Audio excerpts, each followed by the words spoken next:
love is that it's not a floating hotel like some of the bigger cruise ships are, which, I mean, they're very nice too and they fulfill their purpose. But here people can come and actually go sailing. They can actually see the sails going up and they can feel the sailing, you know? And yeah, you might get seasick from time to time, but it's in a more classical way. It's not all modernized, and it's supposed to be beautiful. It's supposed to be like in the old days a little bit. And that's why I love this ship. A big boat has cast anchor somewhere off the Croatian coast.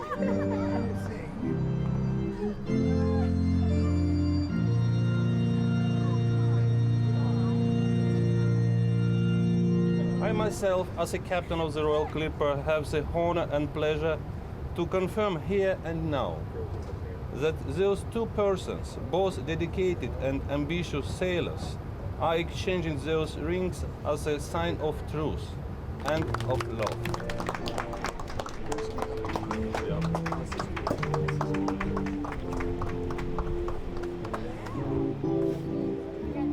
I hope that you will come on board of Royal Clipper every year on September 22nd to celebrate this wedding vows. To celebrate, yes. Okay, that's enough joking, Captain Sergei. The champagne is flowing like water, but it's almost 6 p.m. and the passengers of the biggest sailing ship in the world are waiting for the great maneuver.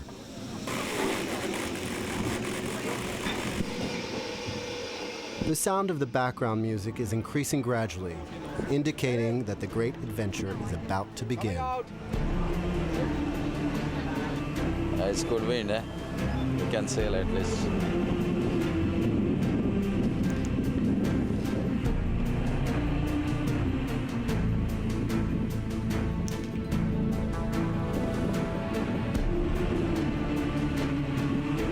The music is, you know, a lot of people like this music. They are crazy for this music. And of course for the sails also. Within just a few minutes, 5,000 square meters of sails are unfurled. Our cruise passengers are about to time travel.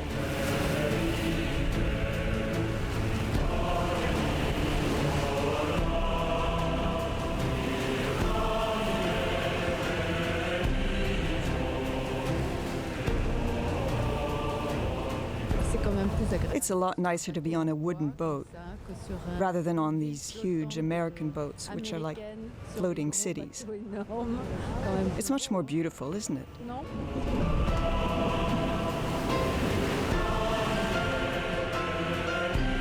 I've got goosebumps. Total freedom. It's great. It's so calm.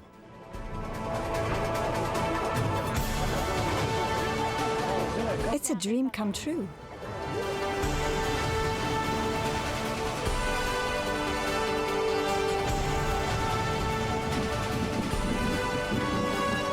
On the bridge of the Royal Clipper, Captain Sergei has taken off his formal uniform to change into something more comfortable. Best moment of the day when we're leaving, as usual. Sails coming up with this music and sun is coming down, sunset. Yeah, it's something you see, you feel yourself when you're on open deck, very close with the Mother Nature. Yeah, really. It's something, yeah, very personal, yeah. I have universal license. I can be on any merchant ship, yeah, really. For me, it's not a problem, yeah. But you know, the point, of course, I like sailing. First of all, why I'm on board, I like sails, I like sailing, yeah. This is one of the main idea. And of course, I feel myself also like not maybe what you say 100 years ago, like 500 years ago, like a Christopher Colon. I feel myself also sometimes like this, yeah. When you have sails up. What's changed? Nothing changed, yeah. It's only 500 years. What is it for Mother Nature? It's nothing, yeah. Attention all stations, all square sails out, all square sails. On this luxury cruise, there are some Germans, Belgians, a few Frenchmen, and quite a lot of Americans, including this smiling Texan girl, Cynthia. Well, we wait until the sails come down and the sea gets quiet and everything is smooth, but it's very relaxing. You know, you get to see beautiful scenery. Look at the sun. The sun's gone.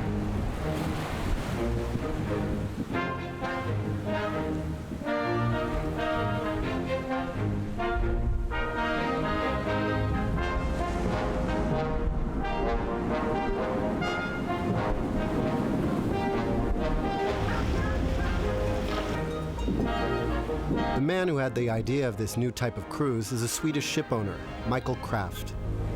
He designed this huge sailing ship based on the drawings of the Preußen, a German clipper built in 1902.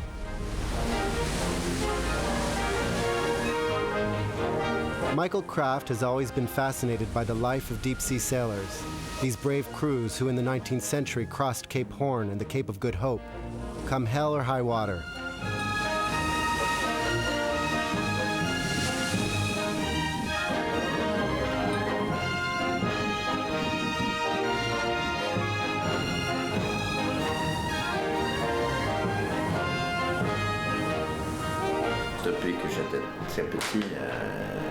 Since my childhood, I've always been very interested in big wooden ships. My uncle was the last Swedish captain of a four-masted merchant ship called the Albatross. I've always been interested in that kind of sailing ship. And of course, it was a lot of hard work to recreate it in a nostalgic way.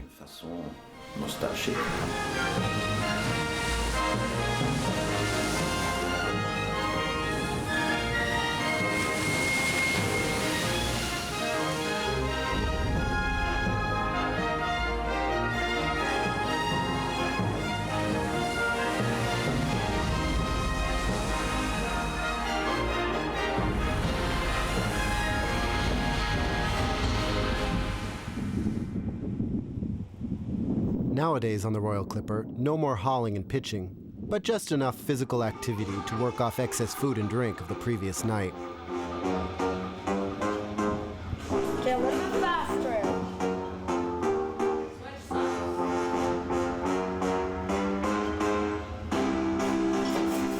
It's true that on board it's hard to resist temptation.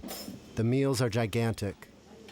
There is an army of waiters, cooks, and wine stewards who are there to make sure that all your wishes are their commands.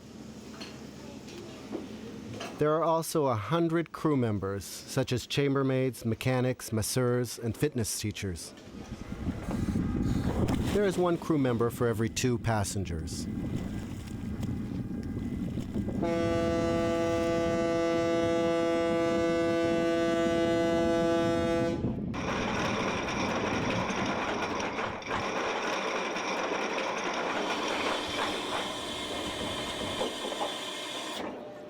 The adventure of the Royal Clipper includes 12 days of an amazing cruise and 12 stops. After Venice and Hvar Island, Paul and Cynthia, the Texans on the Royal, are on their way to the old city of Dubrovnik.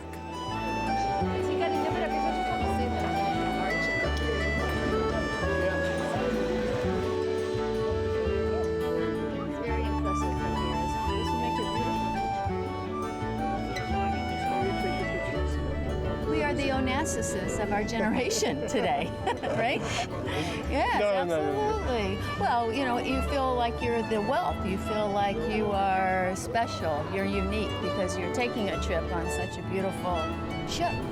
What was most amazing to us when we left Croatia last night, all the sails were up, the lights were on the sails, and the entire shoreline was taking photographs, and you could see the flashes going off, like you were at some type of movie premiere.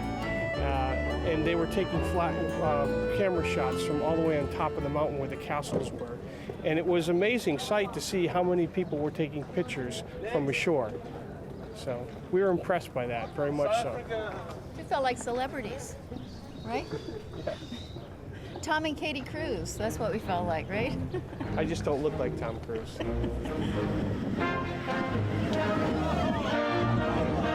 At nearly 3,000 euros for the cruise, the passengers feel as if they're experiencing a thrilling trip.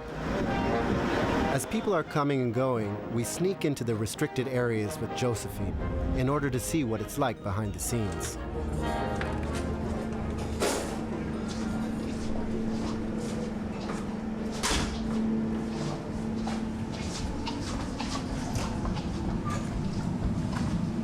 Can you explain us where we are now? Now we're in my cabin, which I share with the head of spa and the nurse. It's not huge, but we have different schedules, so it's okay. Most of the time, we don't have to fight about the surface or about the shower or anything like that. It's hard to film the crew. Well, of course, because you're on this ship all the time, right? And as soon as you're in a passenger area, you have to, or you want to, you behave and you talk to new people all the time, and you have to just obey some of the rules, right? But when you're in the crew mess, you're in the cabin, that's when we're off. Like, that's our free time. That's for you when you go home and you're with your family. We go home and we go home to this, or we go home and we go to crew mess. So when somebody else comes in who's not supposed to be there, it's very like, okay, what's going on now? You know, should we go get our uniforms or anything like that? There's no more time to chat. Captain Sergei just ordered the recall. Out, all square sails out except the main course. It's nearly 6 o'clock. Sounds familiar.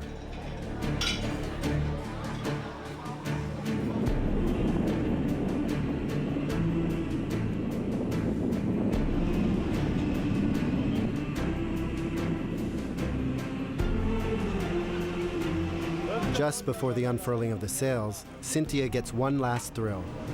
More than 20 meters above the waves. Excellent. It was beautiful. Perfect.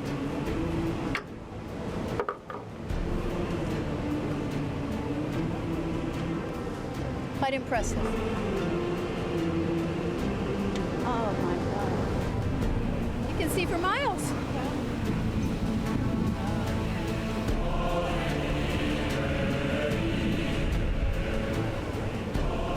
It's a car commercial that says something like, "If only my friends could see me now." Is that a car commercial?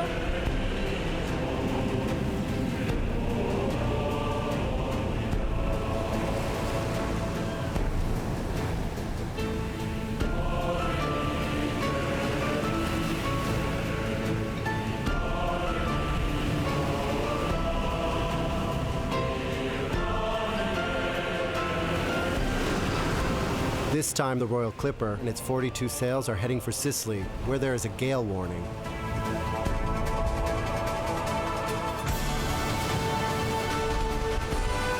But there's nothing to worry about. There's a rumor spreading among the passengers saying that a descendant of Christopher Columbus is at the helm.